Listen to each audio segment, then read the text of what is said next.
Ladies and gentlemen, please join me in welcoming the star and producer of Wild, Reese Witherspoon, author of the memoir, Cheryl Strayed, co-star Laura Dern, and producer Bruna Papandrea. Thank you very much, ladies, for joining us. Thank you for having us. My pleasure. Cheryl, I'd like to start off. A lot of people may have read your memoir or have seen the film or know a lot about the story. I'd just like you to set us up a little bit on, tell us what got you to the Pacific Crest Trail in the early 90s and what it was like re-experiencing that through writing your memoir. It was amazing to re-experience it through writing my memoir. I had to really go back and relive the hike and the things that compelled me to take it. I really began the hike at, I think, the bottom point of my life. My mom died very suddenly when she was 45, and in the couple of years after her death, I was essentially self-destructing with grief. I didn't know how to live without my mom, and so I did what most of us do when we're in deep suffering. We begin to dismantle so many of the good things about our lives. And I became wildly promiscuous. I became involved with drugs. I sort of lost the vision of myself as the person my mother had raised me to be. And so my decision to take the hike was a way of finding my way back to my strength. I think sometimes we conceive of trips or journeys as an escape, and my hike was the opposite of that. It was a journey back into myself. Reese, I understand that the book came to you to option at a specific point in your career as well, when you were really looking for things to speak to an audience in certain ways, correct, and find female characters to portray in a certain way. Is that right? Yeah, it was a few years ago, and I was just getting sort of frustrated with the roles that I was being offered and not really seeing any interesting, dynamic female leads. The scripts just weren't there. And so I was sort of toying with the idea of starting a production company. And then Cheryl sent me her manuscript about 3 months before it came out. And I was just blown away. It was one of the most beautiful books I'd ever read. And it really was the impetus for me to then call Bruna Papandrea and say, do you want to start this company with me? And Laura, you are playing Bobby, who is Cheryl's mother. It is a particularly, it's almost like it's a very luminous performance that flickers in and out of the movie and provides a lot of heart for it. In speaking with Cheryl about Bobby and sort of researching what that was like, what was the key for you for playing Bobby? Oh, I feel like there are always so many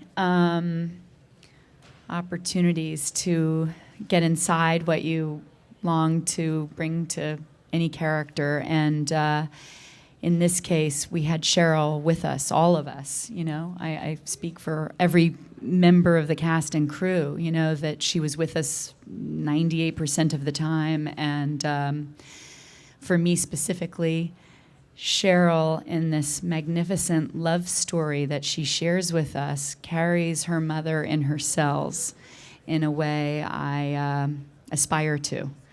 And so with that, every breath she takes and the reading of all of her work, not just Wild, you get to know her mother, Bobby, as well as the story she shared, the photograph she shared.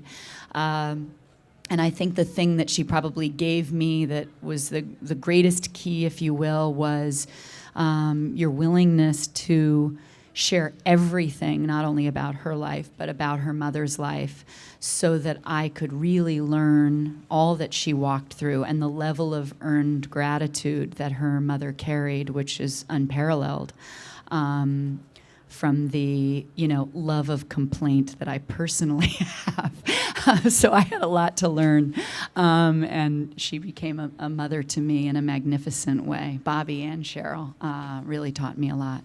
There's a side note that I read recently that Cheryl, your daughter, Bobby, named after your mother, plays the young Cheryl in the movie, Reese's character, young, and kind of had a chance in a way to sort of meet her grandmother, your mother, that you never got a chance to meet. Is that correct?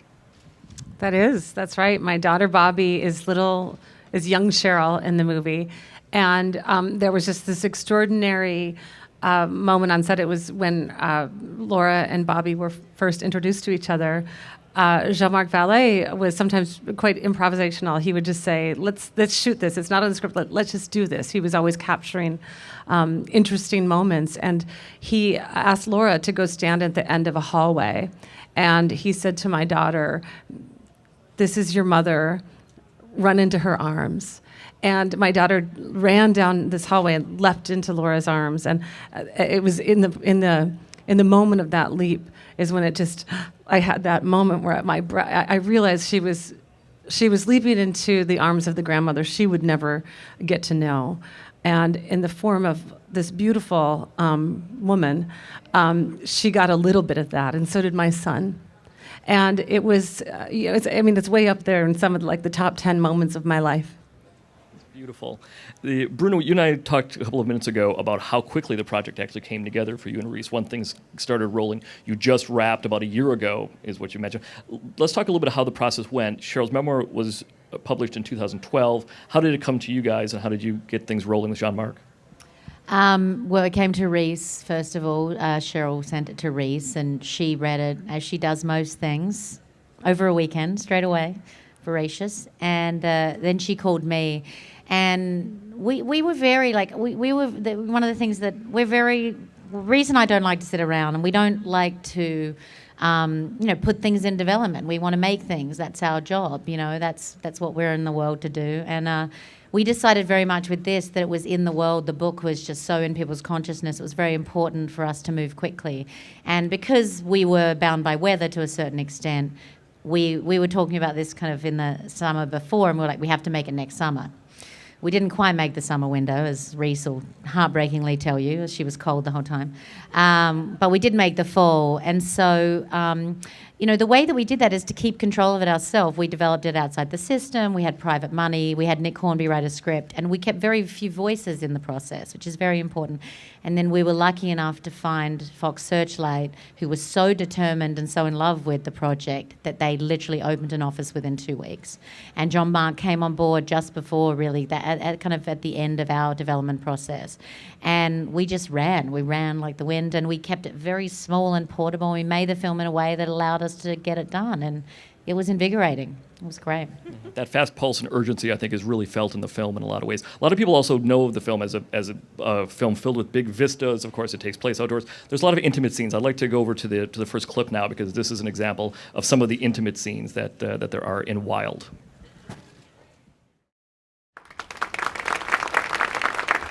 It's a beautiful scene. The crux of it, of course, is the idea of how to find your best self. Reese, that to me is the arc that Cheryl goes on. Is that how you saw it amongst many, I'm sure, of in filming, in preparation, that sort of idea was the driving motivator in the performance, how to find your best self? Yeah, I think Cheryl says it so beautifully about getting back to the woman that her mother wanted her to be. And so many of us wander in life and lose our path. And there's so many things that every single person in this room has experienced that can set you on one course or another, and you have no idea that they're going to happen. But I do think there's something beautiful about that it does. I love that at the end of the film, it's not a relationship that saves this woman. It's not money. It's not her parents. It's not that some thing happened. It's that she literally had to save herself. And we all do. Everybody in this world has to figure that out at some point. There's also a particular beauty to portraying a character with a very specific contemporary edge. And I feel that in this performance, it's very hard to do that. People always, think about characters. People always think about them being period pieces or things. But this particular film says to me, this is a woman dealing with urgent moments. It doesn't matter. It took place early '90s, whatever. It's a woman of today. Is that a correct assumption in your view of her in the film, that she's very much a contemporary person? Yeah, and I would say that she's a person. It's not just a woman's journey. I think this is actually just a human journey. I think there's so many men that come up and see this film and they say, that's my story. Because we all struggle. And I was really so moved when I read the book that, Cheryl did it by herself. She did this alone for 94 days. She was completely alone. That's always reoccurs to me. Wait, she was alone. I think a lot of people travel in life and they do things, but not very many people do it by themselves. Just the idea of journey brings up the idea for the next clip, which is more of what people are talking about when they talk about this movie, some of the big outdoor scenes. Let's take a look. That's an example of the openness that I think Laura was talking about earlier. Cheryl, you were not in hiking shape when you went on this 94-day trek, were you? In the book, I remember rereading, you had just done heroin, like sort of just prior to, a couple of weeks earlier, a couple of days earlier, right? A couple of days earlier, yeah. So you were not it's not like you were training for it and going and jumping in. Yeah, I didn't on the surface seem to be somebody who was about to go on a 1,100-mile hike.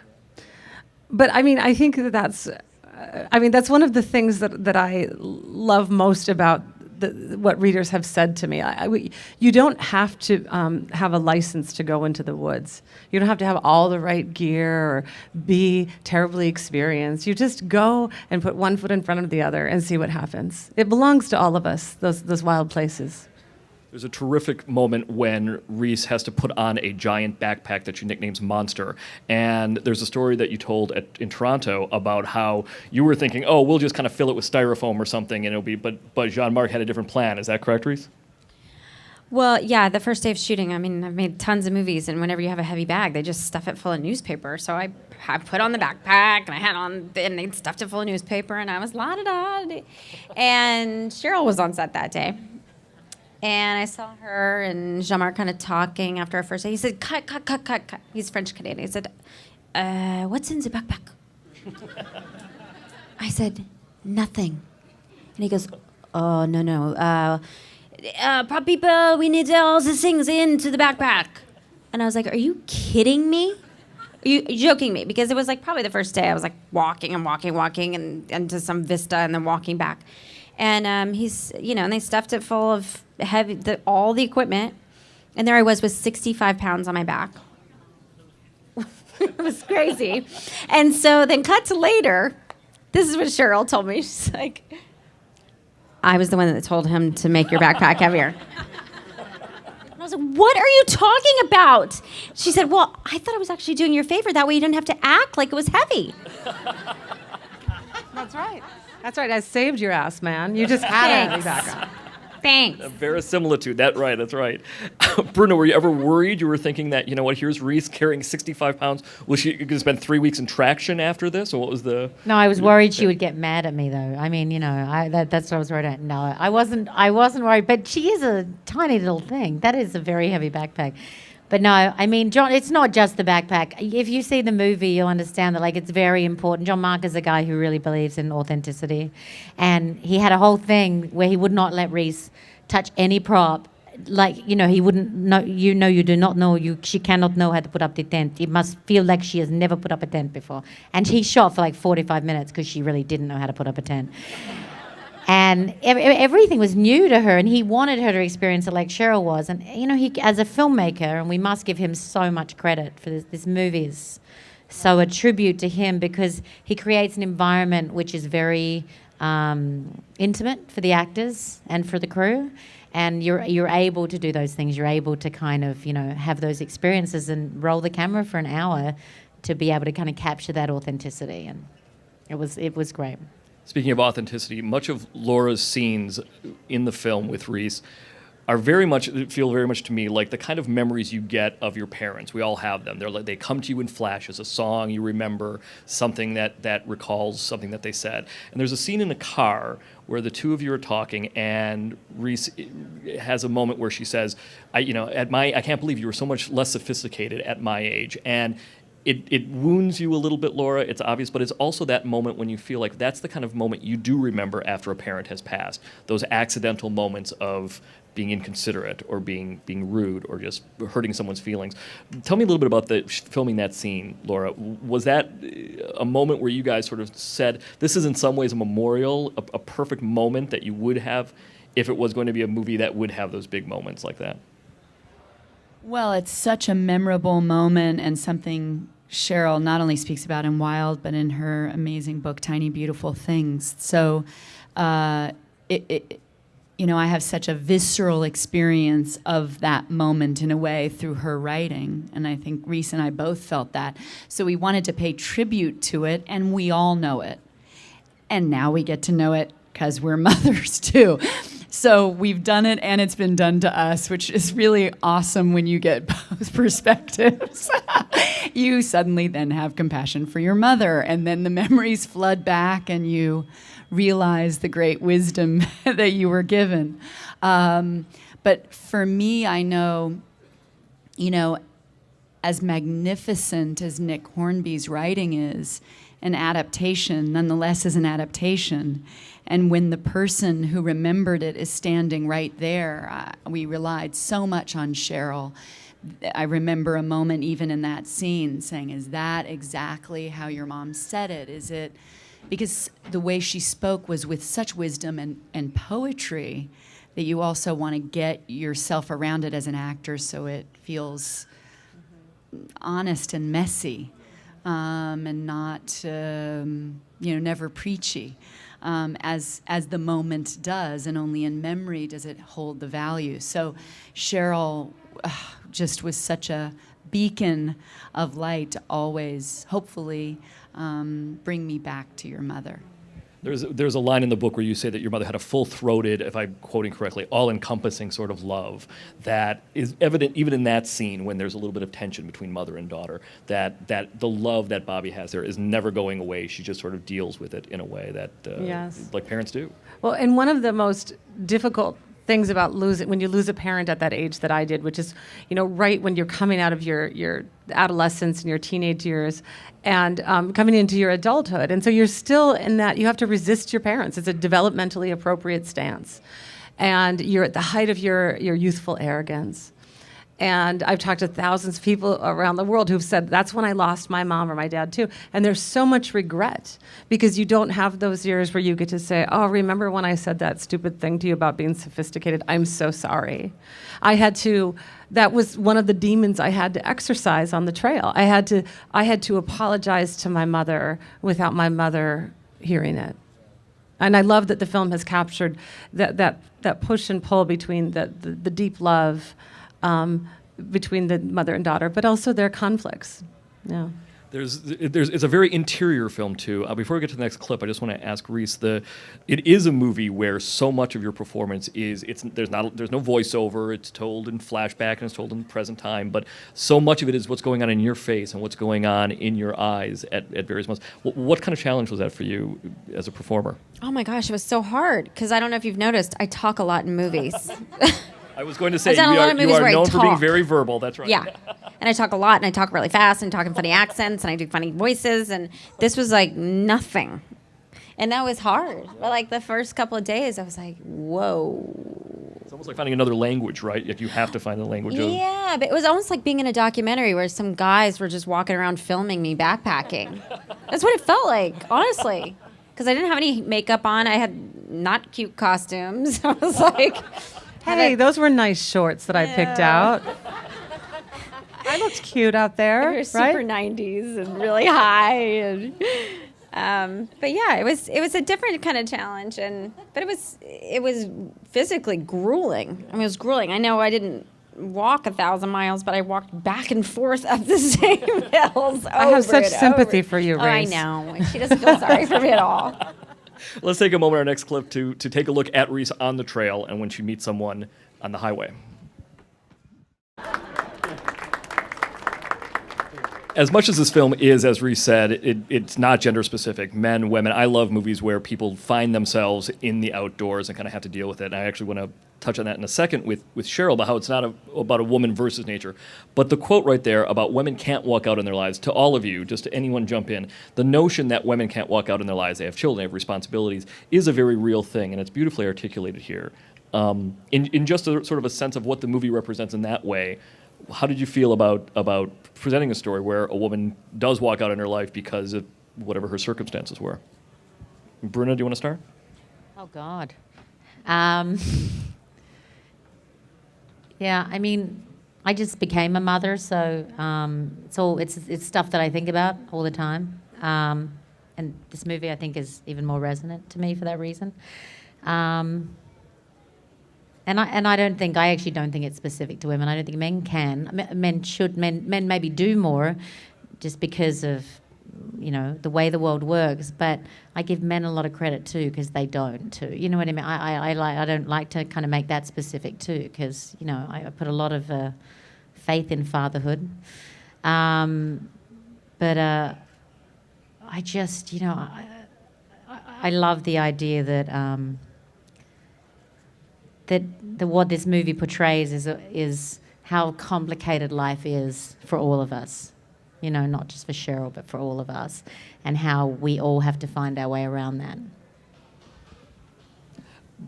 Cheryl and Reese, the notion of it is not a movie about a woman versus nature. It is about finding yourself in nature and growing in that respect is very much the underlying thing as well, the underlying feeling. Do you feel that it is a type of movie, though, that if people look at it, they can say, oh, she's learning how to cook a fire, she's learning how to do this. But once you see it, you walk away saying, this woman is actually finding herself through her surroundings.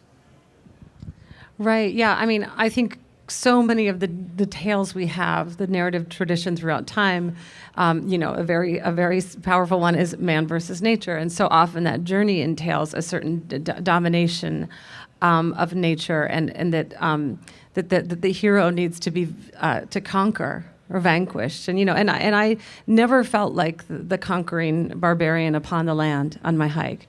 I felt like somebody who was finding a home in the world when I didn't have a home. And the thing that the wilderness really showed me every day is how, there I was all alone, and I felt so not alone. I felt so connected to everyone, all of the people on the planet, but also all the living things. And so I think that when I was writing the book and asked to really understand more deeply what it was I had done out there, that came to me very early on, that this wasn't woman versus nature. It was woman with nature, a woman accepting her own savage nature in the wild. And so that was, once I understood that, so many of the pieces fell into place. Even the ways that I would describe, the landscape or the other living things that I encountered on the trail. You see that ethic in the language. We're going to take some questions from the audience. Anyone over on the left? Yes, sir. Hi, my question's for Cheryl. I was just wondering if, as an author, you get if it's difficult in the process of deciding who the screenwriter is and how much, especially for a story like this that's so personal to you, how much involvement you have in that discussion and in the decision, and how nerve-wracking that is for you. Yeah, it's quite something to have another writer consider your book and then take it apart and turn it into something else. The good thing is that I immediately, I'm a fan of Nick Hornby's writing. We'd sort of forged a relationship via email before he was involved with the film. And then once he was asked to adapt the script, he wrote to me and he shared with me his thoughts about what he could do and why he thought he would be the best screenwriter for the job. And I didn't have an official say in the matter, but he said to me, I won't take the job without your blessing. And which I thought was incredibly generous and indicative of just how he is as both a writer and a person. He also very bravely shared the screenplay with me and welcomed my feedback and listened to me when I gave it. So there was, he really, he could see a new structure. I mean, my book couldn't just be slapped up on the screen. He had to reconfigure the trajectory of some of the most important storylines in the book. And he did that just so beautifully. And so I just feel nothing but gratitude and respect. It is so cool to have such a wonderful writer as Nick Hornby be the person who adapted this screenplay. First, let me say I watch all y'all movies from the jump to now. But my question is this. Is there a different vibe you feel from the movies you've done in the past compared to now? Yeah, I mean, it's an evolution, I started making movies when I was 14 years old. So I've changed a lot. I think audiences have kind of grown up with me a little bit. I'll have those horrible moments where like young pop stars will come up to me and be like, I watched your Oscar speech in my pajamas. I'm like, great. I feel really fresh.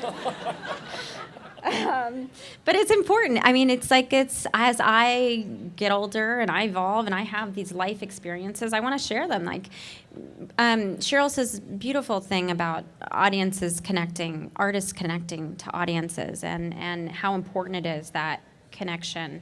You tell them that thing you say about the bridge. I love that thing you said about the bridge. We're like a married couple now. Reese is prompting me to tell the stories. No, I mean, I think one of the things that we've all talked about, because all of us, we're at this for a while, and of course we are excited by getting awards or being nominated for things and all. That's a very glorious affirmation that that we're liked by certain committees of people.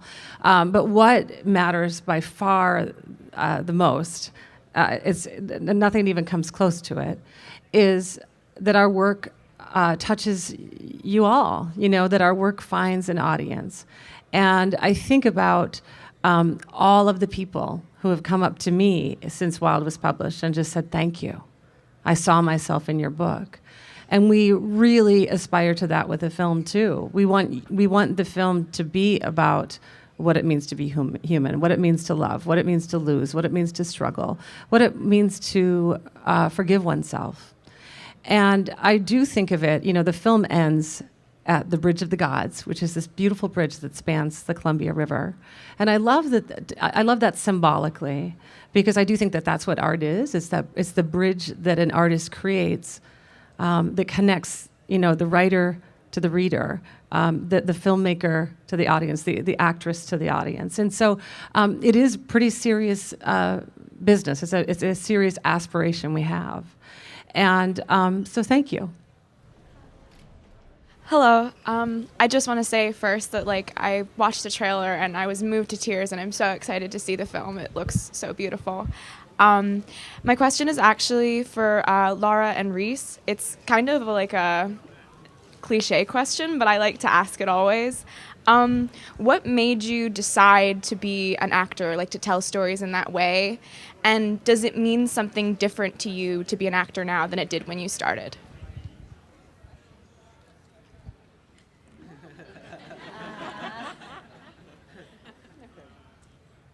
Well, I was raised by actors, so I got to fall in love with it at a very early age watching them. And I think the thing I fell in love with originally was watching the collaboration between a filmmaker and the actor. And this is a major cheat because it was formulating in me between age 6, 7, 8, that I really was falling in love with this. My parents were working with some of our greatest directors, and so I was on the set with Hal Ashby, Alfred Hitchcock, Martin Scorsese, and they were amazing and hilarious and inventive, and having my parents do insane things, and it was collaborative and messy and wild, and I was like, I want to do that. And how it's changed is I still want to do that. And so very rarely you get the opportunity to get to say you're privileged, like I am on Wild, to have had an experience that matches the very thing I fell in love with, but it's not always the case. Well, I grew up in Nashville, Tennessee, with parents who were a doctor and a nurse, so they don't know what I was doing. But I was always a really good liar. And I really enjoyed telling a story. And the bigger, the better. And still to this day, I'll tell a bunch. I'm like, and then it happened like this. And then it happened like that. And my husband's like, that's not how it happened. I'm like, shut up, you're ruining the story. So I don't know why. I just always wanted to be an actor ever since I was 6 years old. And I said to my mom, I want to be an actor. And so she took me to acting classes, and I did them every Saturday for 4 hours a day. And there's probably a moment too with a movie like this, just to kind of follow through on that line, where you've been an actress for a while, and then this represents a new challenge. This is something where you kind of look at it and you say, you know what, I'm not going to wait for something like this to come around. I'm grabbing this now, right? Well, that was the second part of your question, which I thought was really good. Like, why did I start being an actor? I think the reasons I do what I do now are totally different than when I began. I think I came from a place of wanting attention and wanting to be seen and wanting to be understood. And, you know, that lasts for a while, you know, and then as you get older and you start to kind of work through your stuff and you go through years of therapy, you realize the reasons that you want to be a storyteller change. And that is why a couple years ago, 2 years ago, I just had this kind of moment where I was making movies, but I was kind of making them for other people, but I didn't feel particularly connected to any of them, and I was really losing my passion. And I just started to think, if I'm not seeing what I like and it's not coming to me, why am I not out there proactively creating it or seeking it out? Or I read everything there is possible to read. Like, why am I not developing material for, not just for myself, but for all these great actresses that I know? And so that's what got me excited. And now I feel like I have a whole new directive. And I feel like I have it's really reignited my passion for what I do.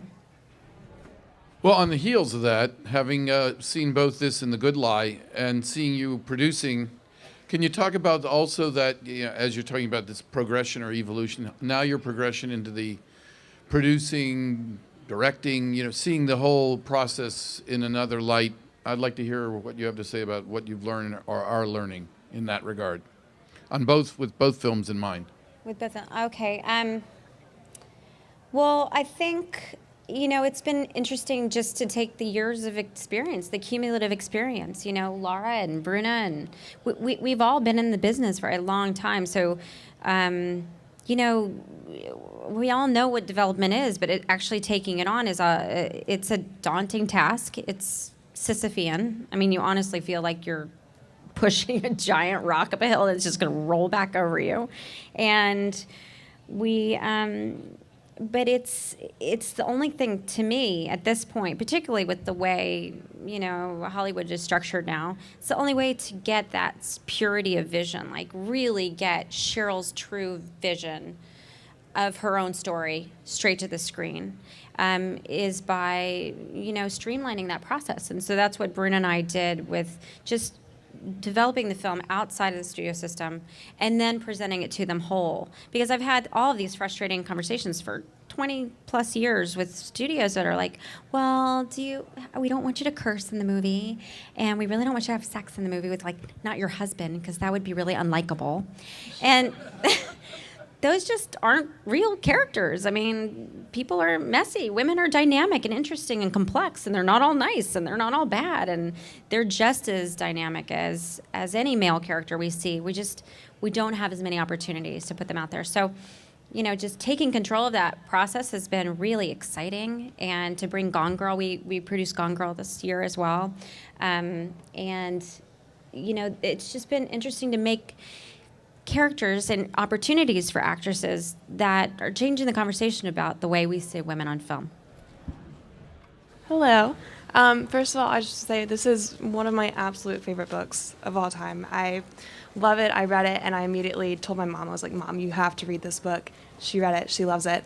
So I'm very, very excited to see the movie. I know in the book, you journey back for the flashbacks between your hikes. Did you guys shoot the flashback scenes first, or the hiking first, or did you kind of do that all together? What was the kind of the process of that like? Yeah, that's a good question. We had a weather limitation. We started in October in Portland, and we had a finite amount of time before it started to snow. And then about a week before we started shooting, the government shut down. And every single one of our locations was a national park. So that was really fun. Bruna was sweating. She's like, but she figured it all out. We managed to shoot some stuff around until they reopened the parks. And so we shot all of the trail for 5 weeks. And then the last 2 weeks, we shot all the flashbacks. Hi, how are you? Thank you so much for coming. Election, Alexander Payne filmed, the movie in, Papillon High School. So you went to Nebraska, right? No, yeah. So how was making movie? Because you were still young, still not famous. So do you have a nice, good memory? But I love Nebraska. Thank you so much. Nice to meet you. Thank you. Yes, thank you. So cute. I did this movie called Election in Omaha, Nebraska. Yeah. And one of the reasons I did this movie called Election was because I saw this amazing movie called Citizen Ruth, starring Laura Dern, that was directed by Alexander Payne. That Shot in Omaha, Nebraska. That was shot in Omaha, Nebraska. And yeah, I mean, if you haven't seen Citizen Ruth, it's one of the movies that made me just want to be an actress and want to strive to be as wonderful as Laura comedically is in that movie. It's a brilliant performance. But I saw that movie, and then Alexander had the script for Election, and I went in and auditioned for it, and we ended up shooting in a real high school. And so there were all these kids milling around. Half the kids in the movie are just real high school kids, like, excuse me, I have to get to class. And but it was a great experience because, that high school stuff, it just really sticks with you, doesn't it? I'd like to wrap up just by asking, in the spirit of Cheryl's story, if anyone wants to jump in, how did doing this film, taking this journey, change you? What did you learn about yourself? Reese, it sounds like you probably learned that you could actually carry a 65-pound pack, right? I learned how to put up a tent. I could really put up a tent. Now I can. Yeah, exactly. Give me a tent. Anybody. Are we going down the line? I've learned how to walk in high heels. Hilarious. It's true. Until all this Hollywood stuff happened, never walked in high heels. I learned that I have 3 new extraordinary best friends. I was going to say that. Sorry, Bruna, I stole it. I've heard you thinking. No, I mean, I'm like going to sound so corny, but like I think for me the message is like, try and be your best self, and I'm really trying after seeing the film and by being really inspired by these 3 people to be my best self, and what a great thing to have in your life. Bruna Papandrea, Laura Dern, Cheryl Strayed, Reese Witherspoon, thank you all very much. Thank you, everybody. Thank you so much.